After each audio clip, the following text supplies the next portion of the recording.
January 6th, 2026 Board of Commissioners meeting. Our first order of business will please stand and join me for the pledge if you're able. I pledge allegiance to the flag of the United States of America and to the republic for which it stands, one nation, under God, indivisible, with liberty and justice for all. Thank you, everyone. Agenda review, Bob.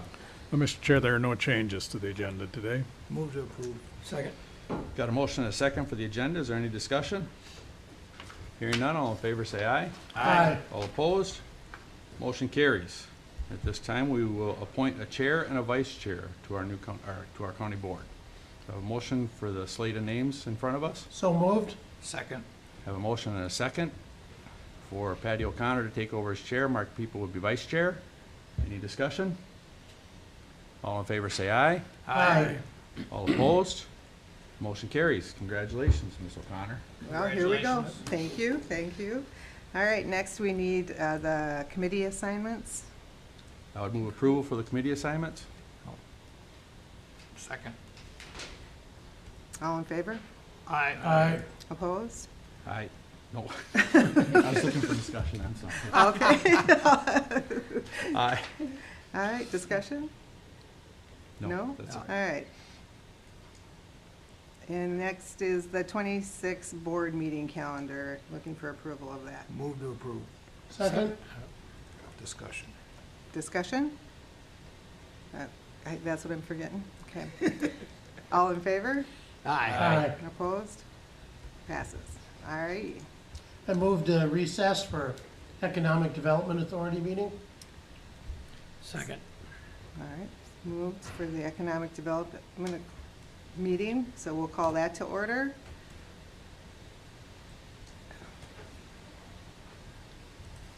Good morning. Madam Chair, then we need to start with the election of the officers. All right. And I do that, or does Kip? You can do that. I can do that? Yep. Okay, so I need the election of the officers for the Economic Development Committee. I would move the slate of names in front of us. I'll second that. Any discussion? All in favor? Aye. Opposed? Passes. And agenda review? Madam Chair, there are no changes to the agenda today. I would move the agenda. Second. Discussion? All in favor? Aye. Passes. And approval of the minutes of the 16th? I'll move the minutes. Second. Any discussion? All in favor? Aye. Opposed? Passes. All right, good morning. Good morning. Good morning, everyone. I'm Nicole Cunningham with Housing Coordinator with Brewer County EDA. I'm bringing forth today the agenda item to adopt the resolution for the new utility allowance schedule for 2026. The utility allowance schedule is a required annual event by HUD. We did again hire the Nelrod Company to conduct our utility allowance schedule. They do get costs from all local vendors in our service area and compare those costs to previous schedules. If the costs are over 10%, it does require a schedule change. Our costs were over 10% in some categories. New rates show slight increases to electric and gas rates and increases to water and sewer rates. So we were required to adjust our schedule to have those new rates included. The utility allowance schedule provides average utility costs to participants who pay their own utilities and streamlines efficiency in calculating rent subsidies using these rates for our housing choice voucher and public housing programs. This utility allowance schedule is also used by many agencies throughout our county to conduct their business as well. So today our requested action is to review and adopt the 2026 utility allowance schedule as presented. All right, I will move to approve. I'll second it. any discussion? All in favor? Aye. Opposed? Passes. Thank you, Thank Nicole. you. Thank you. I'll move to adjourn. Second. Okay, we have adjourned. Do we need, all in favor? Aye. Opposed? Passes. Okay. Now on to the Railroad Authority Annual Meeting. So we need to adjourn? No. Recess? You can just move into Just the move into that? Okay. Railroad Authority meeting. So the appointment of officers, I would move the slate of officers. Second. all in favor? Aye. Opposed? Okay, and there'll be no discussion. All right, agenda review? Madam Chair, there are no changes to the agenda today. Move the agenda. Second. Okay. Any discussion? All in favor? Aye. Opposed? Passes. And approval of the minutes of January 7th. Madam Chair, I approve the minutes. Thank you. Second. Any discussion? All in favor? Aye. Opposed? Passes. I move to adjourn. Second. All in favor? Aye. Opposed? All right, we are adjourned. Now we'll move on to, hi there. Hi, To Craig. The Drainage Authority. Hello. Good morning. Morning.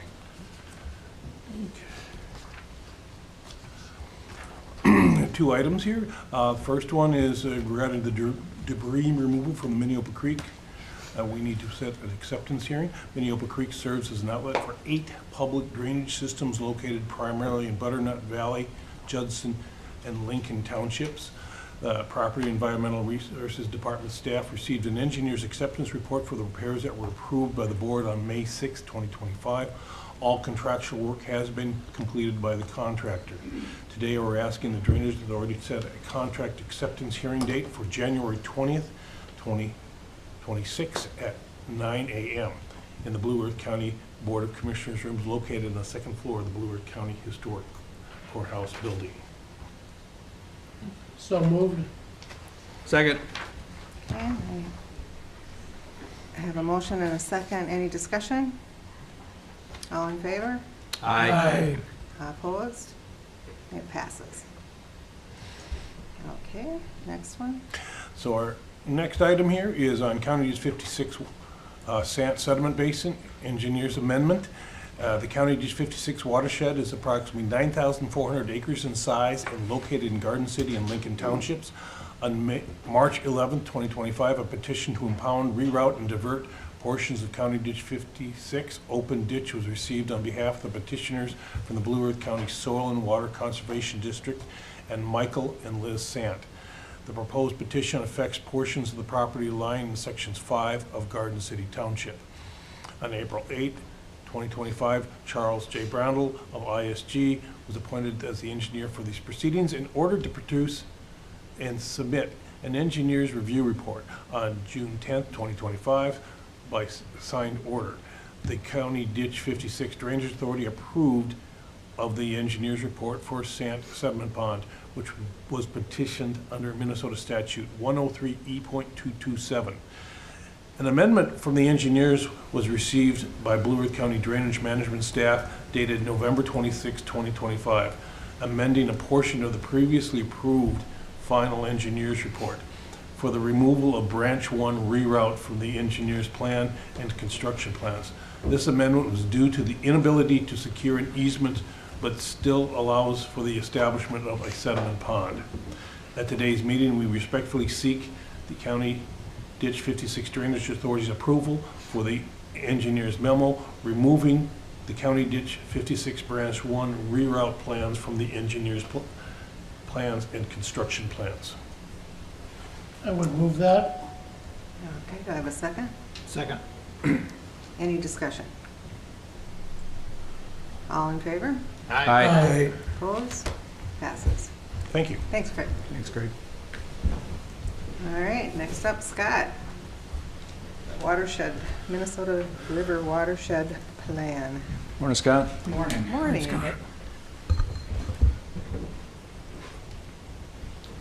Madam Chair, the item on the agenda today is the adoption of the Minnesota River Mankato Comprehensive Watershed Plan.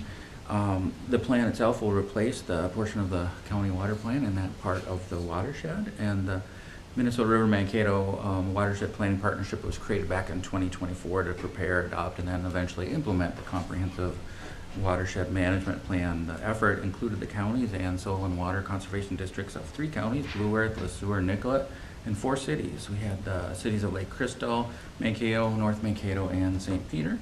The plan itself was coordinated and prepared by Houston Engineering for the consultant that led the whole development of the plan. The public input process into the plan itself included 2 public meetings back in 2024 and an online survey. We had a steering committee of staff, a technical advisory committee that consisted of staff and then local state officials, and then a policy committee that had county board members, soil and water conservation board members, as well as city council members. And of course, we had Commissioner Papp that represented the county very well in that process. The plan itself included high priority resources concerns to help guide implementation. Those included nutrient loading, sediment and erosion, surface water and groundwater interaction, loss of water storage, altered hydrology, and soil health. And in our portion of the watershed, we had 3 lakes that were priority lakes. We had Crystal Lake and Valentine were top tier priority lakes, and then Duck Lake was our 2nd tier priority lake. Public hearing on the draft plan was held on December 15th, 2025 in the city of St. Peter with the policy committee meeting, the policy committee there. There was no comments made by the public, and after the public hearing was closed, the policy committee recommended approval of the plan and to recommend submitting it to the Board of Water and Soil Resources for review. The final local step in the planning process is for each local board to pass a resolution to forward the plan to Bowser for that review, and then also adopt the plan contingent upon their successful review and approval of it. And later in 2026, if everything goes according to plan with Bowser, we will create a new joint powers collaboration to implement the plan. And the requested board action today is an adopt a resolution to submit the plan to the Board of Water and Soil Resources for approval, and then adopt that plan contingent upon their approval. Okay. Do I have a motion? I'll move it. Second. Okay, any discussion? All in favor? Aye. Opposed? It passes. Thank you. Thank you, Scott.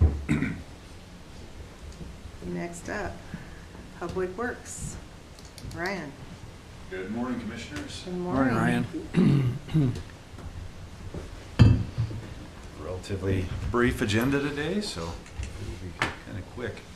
Our first action item for consideration is change order number 1 for state project 007609015. This is for the contract for the design of the County Stated Highway 9 bridge over the Blue Earth River. TKDA is our prime consultant. They forwarded a change order on behalf of Braun Intertech, who's done the geotechnical investigation and soils analysis and recommendations. Braun is requesting a change order to address services requested beyond their original estimated scope. Additional services included the site access assistance prior to and following demolition of the west abutment, including subcontracted excavation, grading along the west embankment and river corridor, and placement of swamp mats and crushed rock for drill rig access. Drilling activities overlapped with demolition due to demolition delays, resulting in multiple demobilizations and remobilizations that would not have been required otherwise. In addition to that, following completion of the original borings at the abutments and Pier 1, subsequent revisions to the substructure layout required additional borings at each location. In addition, the foundation system was changed from driven piles to drilled shafts after completion of the original FADR, requiring deeper drilling, additional laboratory testing, and preparation of a revised FADR to meet MnDOT requirements. The total change order provided is in the amount of $103,902.96. We would anticipate this should be eligible for the project funding resources that are coming through the Federal Highway Administration and the Minnesota Department of Transportation. With that, I would recommend approval of said change order. Okay. Move to approve. Do I have a second? Second. Any discussion? All in favor? Aye. Opposed? Passes. Okay. That was my single action item, so I'll just provide some general updates on our projects and maintenance activities. County Stated Highway 26 Bridge Replacement Project, just on the north limits of the city of Mankato. Bids are going to be opened on February 11th for board consideration on March 3rd. On County Stated Highway 40, southwest of Amboy, the slope repair project, temporary access road was constructed, riprap was placed at the toe of the slope, and work was suspended for the winter and is anticipated to resume in the spring. So it's good that they got that cut down and built, got a little bit of work done before things froze up and they were unable to continue. County Stated Highway 5 from Riverfront Drive to Summit Avenue. 95% final plans were submitted to MnDOT for approval last week, and we are working on right-of-way acquisition, beginning for the limited parcels and easements needed. We're also waiting on a railroad crossing agreement for upgrading the 4-lane crossing and adding pedestrian crossings at the location just kind of south of Green Care on that project. We're anticipating that railroad crossing replacement is going to be very expensive, likely in the neighborhood of about $500,000. I've learned from some of my colleagues that are dealing with these railroads, even just a rural crossing is about half of that. So they're taking full advantage of recuperating all of the costs that they can based on our need to try to improve that crossing. But it will provide, fortunately, we don't have to redo the gates and crossing arms. That would take it through the road, but it's the surface and then again widening it so that we can put a sidewalk across it. County Stated Highway 69 reconstruction project, the 90% plan revisions are being made as we speak. We're planning to submit the final plans to MnDOT for approval next week. Right-of-way acquisition will begin in the next few weeks for the limited parcels and the easements that are necessary for that project. Again, that and County Road 5 are reconstruction projects for this spring to start. The CASA 5 roundabout interchange at US Highway 14, it's out at the end of our capital improvement plan, so I believe right now it's designated as an illustrative project for 2030. If you recall, we submitted a Minnesota Highway Freight Program funding application. Did learn that was unsuccessful, unfortunately. We were not selected. There were no selections in ATP 7 made for the funding source, so that's disheartening to hear. We did also submit a local partnership program funding application to MnDOT. Those are funds that are already allocated to the district for a total amount of $2.23 million. Effectively what that does is it covers MnDOT's share of the project. And I'm pretty optimistic that one will get funded, hopefully fully, if not very close to fully, to move that project forward. We'll likely be looking at asking for several years worth of the funding that's set aside for that, but I think as we move through project development, design, and into construction, it's certainly a warranted and needed project within the district. It should be a very strong contender. The CASA 9 bridge replacement open house meeting is going to be held today from 4 to 6 p.m. here at the courthouse on the 3rd floor conference room. So hopefully we'll see the commissioners there. Some maintenance activities. Our crews have been very busy plowing and treating roads, mixing salt sand stockpiles, treatment, and replenishing when possible, utilizing our 2 loader mounted snow blowers to widen roads and reduce the size of drifts for future snow events and accumulation. Moving equipment and supplies to the new shop has been when we're not plowing snow and fighting ice storms, we're trying to get things moved over to the new shop where we can. Our mechanics are very busy repairing some of the equipment that's broken over the last month because you use it a lot, it breaks.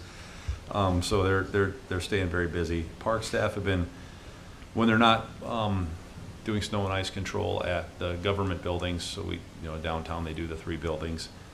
They've been working on ash tree removals at Bray Park, and they've got plenty of more to do of those when weather permits. Highway has done some right-of-way clearing. We'll be doing more when weather allows, so out in the rural parts, cleaning up those right-of-ways and sight lines a little bit. And then last but not least, I have our monthly Rapidan Dam and County Stated Highway 9 bridge update that was provided in the board packet. I'll just kind of touch on highlights for that and not go through it in entirety since it is included. On November 25th, we met with TKDA. Internal constructability reviews have led to some pier and column design revisions. Effectively, the pier shafts have been realigned to line up with the columns, and it simplifies the reinforcing bar detail. Kind of techie, but If they're ever exposed, it'll make sense because they should be relatively vertical to each other and on top of each other versus offset. On December 2nd, we again met with TKDA. They had the bridge deck designed to be placed in 3 pours. A lot of the other discussion was nuts and bolts. The Cultural Resources Unit and Tribal Reviews have until the 20th of December to provide responses. On December 15th, Braun Intertech provided their modified Phase 1 environmental site assessment, which assessed the areas within 500 feet of the project centerline, so the project corridor. The report concluded that the likelihood of encountering impacts from potentially contaminated sites along the corridor appears low, and drilling investigation is not recommended for the project. There were some lower risk or moderate risk sites identified, but I think the belief is that they're far enough off of the project that we shouldn't be impacting them. Met with TKDA again on December 19th. 60% plans were submitted to MnDOT after our meeting, so that's a really good step. The updated cost estimate included 18% contingencies and is $27.7 million. Steel prices have increased since the previous estimate. They're really what's driving the cost of this bridge due to the massive steel girders on it. We discussed coordinating a request for additional funding and project with MnDOT and the Federal Highway Administration. The comment period for the CRU ended on the 20th again. So several other kind of detailed discussions. On December 23rd, I corresponded with Chris Novak from MnDOT, who is handling the funding for this project. Regarding the anticipated need, again, the total bridge removal and replacement cost, so the removal project, the design, and the new bridge has $22.3 million worth of funding allocated to it at this point in time, combined federal and state funds. The anticipated total bridge removal and replacement project, including design, are anticipated to cost $33.8 million, which again includes 18% contingencies for the bridge construction project, which is a fairly large number of contingencies or uncertainties, leaving a funding gap of $11.5 million. So I shared that with Chris. He'll review the next steps with FHWA. Actually just got back to me on that. Federal Highway wants to see 90% cost estimate and plans so that they have a significant reduction in the contingency amount, if not an elimination of contingency, so they've got a much better idea of what the bridge cost is going to be before they approach DC with a request for any additional funding if we are going to indeed exceed 20% over what was already allocated to us. Dam update on November 25th, the County Historical Society, you might get a chuckle out of this one, I don't know, Mark and I had brought this one up to me. The Historical Society helped me verify the final burial location for Hugo Hine was at Pilgrim's Rest Cemetery. Hugo was the sole life that was lost during the dam construction. There was a public inquiry about that, and the belief was, there was a rumor going around that Hugo's remains were still buried in the concrete in the dam. And I said, that's news to me, because I've read, I think, almost everything I can find on the dam over the last 10 years, and I've never noted that. It was never, I think that would have maybe made it into a report. So we were able to verify that, and I appreciate their assistance on that. On December 4th, we met with Bar Engineering. We discussed items for the upcoming FERC and FEMA meetings. The EAW review is anticipated by the end of January 2026. Bar provided the updated HEC-RAS, which is their hydraulic modeling, to the DNR, along with their grading limits for their review. On December 8th, we met with FEMA. They really didn't have much to give us. Their costing specialists and leadership were not available to answer any critical questions that we had. We discussed the potential overlap of the FEMA Hazard Mitigation Grant program for the buyout of the Hrushka property and how that would align with our proposed grant for the hazard, the emergency response. So we ended up setting up a meeting with the HSEM specialists. Sounds like FEMA leadership is still discussing the issue or the question of the eligibility of cost to place fill or do any work on those private properties. They haven't gotten us an answer yet. And effectively the scoping must progress and the leadership needs to make a decision within FEMA. On December 8th, FERC emailed Bar with MnSHPO consultation notes. The area of potential effect needs to be e-filed with the FERC. Now that it's been updated, they'll have to then go back to MnSHPO to continue consultation to address MnSHPO's concerns. water quality clarifications were discussed as well. On December 15th, we met with Britta Anderson. Britta is an environmental person with the Minnesota Department of Transportation. She's on a rotation with the State Aid Division, and she had been on some calls with respect to the bridge and thought she could be of assistance with the Section 106 coordination on the dam, so she offered her assistance, which is fantastic. You know, our State Aid Division at MnDOT is wonderful, and they do great things for us, and they're always helpful, so we do appreciate that. Again, she typically works in MnDOT CRU. She's doing that rotation, and she was interested in offering her assistance to us. All efforts should be made to minimize and eliminate ground disturbance in the area. There's a documented archaeological site off of the project a little bit, kind of out in the field to the west, and then also touching our woods just west of the canoe launch parking lot. Really, the only work that was proposed to go through there would be to put an access road through there so that we could get into that parking lot and down the hill to the bottom of the dam.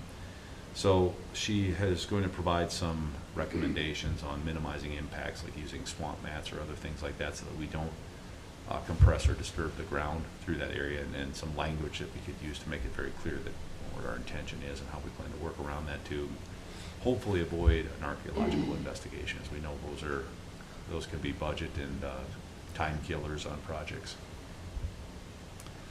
She's going to be providing us with some recommendations and some language, so it's greatly appreciated. On the 18th of December, we met with Minnesota Homeland Security Emergency Management to discuss the Section 404 and 406 grants. This includes staff from Public Works, PER, and administration, as well as emergency management. An overview of the projects was provided, and a distinction between the two projects. So again, the dam, theoretical dam repair and using that money to remove the dam and stabilize the slope, and the buyout of the Hrushka property, how they would overlap. If the HMGP grant is awarded for the buyout, between the county parcels and the dam site, it will become county property, but it requires a deed restriction to be replaced as a term of the grant. And part of the terms of that deed restriction is you can't place, fill, or do work on it effectively. And so that's a problem. So we're very concerned about that. There is a way that you would, after you place the deed restriction, you'd have to go back to FEMA, ask for their permission to make a modification to that, and then wait for their approval, which obviously is not something we're very concerned about, because if they say no, then we're left with an unstable slope in this issue. So as part of that discussion, we did ask, can we include slope stabilization and repair as a term of the grant, that noting that will be happening, and including that in the deed restriction, saying that that's permissible. That's not their standard language, so they had to go back and circle the wagons, I guess. So HSEM was going to be proposing that to FEMA. I believe they actually, they had a meeting set, and they had the meeting yesterday. I have not heard how that meeting went. Or they were scheduled to have their meeting yesterday, I should say. On December 22nd, we met with FEMA again on our routine check-in meetings. Delaney, the project manager, is gone until January 6th. The assistant project manager had no updates. We need a partial determination memorandum regarding the cost of the slope construction on the private property, as well as the costing updates before we can proceed. So really there was no news again, so it's frustrating to have gone a month now with really no updates on where things are at.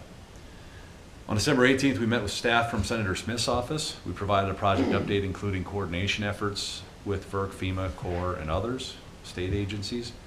There's a current solicitation for the Water Resource Development Act, the WRDA funds right now. Those are the funds that were detailed to the county board during the work session that we had with the Army Corps of Engineers, if you recall, where allocation for funding for a study, the county would be 50% responsible for the study, and then another about a 3-year-long study, and then it would have to go through authorization, approval, and then authorization for a project, and then you'd move into a project. So probably a 7 to 10 year time frame for a project, which is obviously something the board chose to pursue the FEMA funds first and foremost to try to expedite this project. So those are available for application right now. We informed them that we are pursuing the FEMA and state funding option as it stands. And we did talk about a future, if a future river restoration or ecosystem restoration level project is necessary, We feel that that's really the place for these WRDA funds, and we feel that that's a project that really should be led by the Minnesota Department of Natural Resources in coordination with the Army Corps of Engineers. That's something that's above and beyond the scope and the capacity of the county. So we want to keep it on everybody's radar if it's determined to be necessary in the future. County's requesting FEMA to pay for the cost to place and fill we talked about the slope, and again, placing fill and stabilizing the slope on those private properties.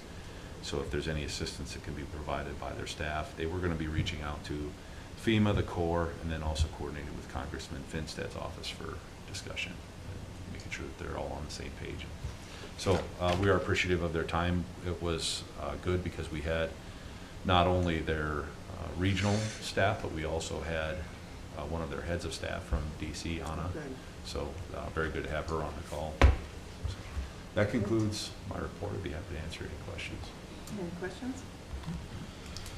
Very thorough. Nope, no questions. I got the same questions I asked last time, so. Why can't we? Why can't this dam come out, so. Yeah, I know, I'm with We you. don't have to go there anymore. Thank you for your time. We'll see you this evening. Yeah. Sounds good. Thanks, Ryan. Thank you. Okay, where are we at here? Administration.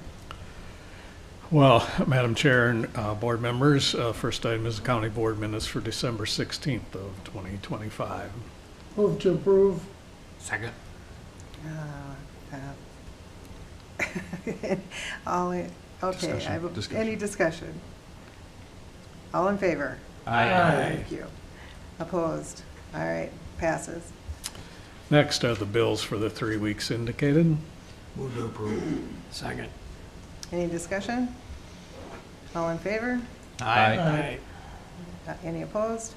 It passes. Okay, Tab 12 is the Human Resources Department agenda. I just have informational items for the board's consideration today. First is a voluntary demotion of a correctional officer, moving over to our Children's Services area and Human Services. And so we have initiated a recruitment to refill that correctional officer part-time position. We also had a resignation of a correctional officer, so we've initiated recruitment to refill that position. And then we did fill a correctional officer position, a couple of them, I guess. And then we had a change in employment status of a part-time correctional officer to full-time. And lastly, we had a promotion of a case aide from our financial assistance unit in Human Services to a land use specialist in our Property and Environmental Resources Department. So I'd be happy to answer any questions the board might have on any of those HR-related items. any don't questions? have any. Nope. No, okay. All right. Tab 13 then is a resolution which addresses county attorney and county sheriff salaries every 4 years prior to the election of the county attorney and county sheriff. The county board is required by resolution to set the minimum salary of those officers. And so what we've historically done is use the grade system that we have in place assigned to those two positions and use the step one or the minimum salary of that grade as the minimum salary as required by the law. So you see the amounts there on the memo, and we're recommending authorization or approval of this resolution. Move to approve. Second. Any discussion? All in favor? Aye. Opposed? Passes. Tab 14 is a memo regarding crop damage payment schedule. Every year at this meeting, the county board sets a crop damage payment schedule. The county board has chosen to adopt this schedule to be fair and consistent to farmers throughout Blue Earth County for the purposes of paying for crops damaged during the repair of a Blue Earth County ditch system. The recommendation below for 2026 crop damages are listed there in the chart. Corn at a yield of 205 bushels per acre and a price per bushel of $5. Soybeans at 65 bushels per acre at $10.50 per bushel. Oats at 105 bushels per acre at $3.40 per bushel, and wheat at 73 bushels per acre at $6. We also set a rate for CRP acres at $275 per acre. I will note that there is some uncertainty in these. We set them every year, but if there should be some significant price or yield variability that becomes clear later in the year, those rates are subject to change. I would move. Second? Any discussion? All in favor? Aye. Any opposed? Passes. Next. Tab 15 is the 2026 publisher bids. We have a number of items that will require individual motions on, and so they're listed here. Starting with the delinquent tax list, we had 2 bids received, one from Maple River Messenger and one from Mankato Free Press. The Mankato Free Press was the low bidder in this particular case, and so recommending approval of the Mankato Free Press to publish the delinquent tax list. So moved. Second. Any discussion? All in favor? Aye. Opposed? Passes. I may just jump ahead to the next page, which is a resolution relative to the delinquent tax list. Okay. This is required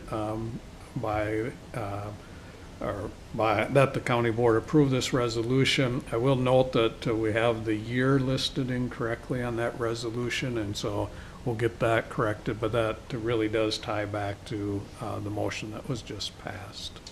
I would make that motion. Do I have a second? Second. Any discussion? All in favor? Aye. Opposed? Passes. Then back on the list of publisher bids, the second item is the Board of Commissioners summaries. We again had 2 bids received, one from the Maple River Messenger at $6.75 per column inch, and that is the low bid, so we're recommending approval of the Maple River Messenger. Move to approve. Do I have a motion? Do I have a second? Second? Any discussion? All in favor? Aye. Any opposed? Passes. The third item is the legal notices for 2026. Again, we had 2 bids received, one from the Maple River Messenger and one from Mankato Free Press. Here we are recommending the Mankato Free Press just because of the reach of that paper, even though it is not the low bid. I'll move approval. Second. Any discussion? Is there a reason that we even put it out when we don't take the low bid? It's a requirement, part of the purchasing requirements, the procurement requirements. Is Maple River online? Yes. Not that I'm aware of, but we get Have some the online. print copy Yeah, I'm not here. sure it's the entire paper, but they have an online. Okay, presence. so it's not like the Free Press where you can read I the Free don't, Press. that I don't know. Okay. All right, so do I have a motion? Yep. In a second? Yep. All in favor? Aye. Aye. Any opposed? Passes. The fourth item is the layout for the annual financial statement. Here we only had 1 bid from the Mankato Free Press at $240, so recommending approval of the Free Press. Move to approve. Second. Any discussion? All in favor? Aye. Aye. Opposed? Passes. The fifth item is the printing of the annual financial statement. Again, only 1 bid from the Mankato Free Press at $65 per thousand. So moved. Second? Any discussion? All in favor? Aye. Passes. The sixth item is the insertion rate for the annual financial statement. Here we did receive 2 bids, and we are required by law to select 2 separate papers, so we're recommending approval of both the Mankato Free Press and the Maple River Messenger. So moved. Second. I have a motion and a second. Any discussion? All in favor? Aye. Any opposed? Passes. All righty. Tab 16 in your packet is the bounties resolution. Minnesota Statute 348.12 does require the county board to adopt a resolution annually to offer a bounty for the destruction of gophers. We have prepared that resolution and have not changed the resolution, so still offering $1 per pocket gopher and $1 per 13-line ground squirrel for 2026. So moved. Second. Okay, I have a motion and a second. Any discussion? I'd like to know if the county administrator could do anything about the badgers, because the badgers are eating all the pocket gophers, so Grandpa can't do any pocket gopher trapping. I did notice that we were down to $143 paid out last year from $150 the prior year, so Oh, my gosh. clearly the Badgers are. Badgers are doing their Maybe we job. should be hiring these badgers. Okay, any more discussion? All in favor? Aye. Opposed? Passes. Tab 17 in your packet then is the small cities revolving loan and ditch balance, loan interest rates. The county board will review and set the interest rate each year at the January meeting. The interest rate shall be 0.5% less than the prime rate on the date of the organizational meeting, but shall not exceed 8% or be less than 4%. Our current practice is that the ditch balance loan interest rate will mirror that small cities loan rate, and so for 2026, we're recommending an annual interest rate of 6.25%. I'll move approval. Do I have a second? Second. Any discussion? All in favor? Aye. Any opposed? Passes. Tab 18 in your packet is a resolution supporting the dissolution of the U.S. Highway 169 Corridor Coalition. My understanding is that the coalition did meet, I believe in December, and passed support for the dissolution of this committee, and so we're bringing it forward for the board's consideration, recommending that the Blue Earth County Board of Commissioners adopt this resolution to dissolve that particular group. Move to approve. Second. Any discussion? I've been a member of this coalition since 2011. They've done some very, very good things, but I think everybody's kind of determined that getting together, kind of like the Highway 14 partnership, they've done what they're doing, and just getting together isn't going to make a difference on 169. The coalition has done some very good things, helping us in southern Minnesota get to and from the Twin Cities, which was the big issue for me when I was a member. But its time has come, and everybody agreed to that, and they will distribute the funds that they have to membership, and I think we're going to have a last get together in February. So, but thank you. Okay. All in favor? Aye. Opposed? The motion passes. The last item I have is tab 19, recommending approval of tobacco licenses for the Dollar General in Mapleton and the BP Mapleton. One is a renewal license, one is a new license. These licenses would be effective today through the end of 2026. Both of those applicants have completed the required paperwork and submitted the license fee. So recommending approval of those licenses. So moved. Second. Any discussion? All in favor? Aye. Opposed? Passes. That's all I have for you, Madam Chair. Alrighty, then we have commissioner reports. I'm gonna just do a standard rotation. It's gonna start with Kevin and move that way, and I'll be last. Thank you, Madam Chair. December 17th, we had a JD 36 ditch meeting as well as a JD 23 landowner meeting I attended. And on December 18th was drainage workgroup. That completes my report. My report is very short. Also, Madam Chair, we had the holiday event after our board meeting, which you were there, Kevin, or did you say that? Anyways, had several ditch meetings and some phone calls regarding some gravel roads and plowing, and several planning and zoning questions about the meeting coming up next week or tomorrow. That's my report, Madam Chair. Thank you. Vance. I also have a very short report, being the holiday season went through. I also attended the employee holiday social that we had after our last meeting. Did a PER discussion with Bob and Josh and Mike Stolzberger on Wednesday the 17th. And on that Friday, my wife and I assisted Santa Claus at the library and read to the children. Very nice. Mark. I just have after our board meeting the 16th, just, the holiday social, really all I had. Everything else. Yeah, it was quiet. It's been quiet since the 16th. I too went to the holiday event and I had TDS, and that's the end of my report. So this is the end of our first meeting of the year.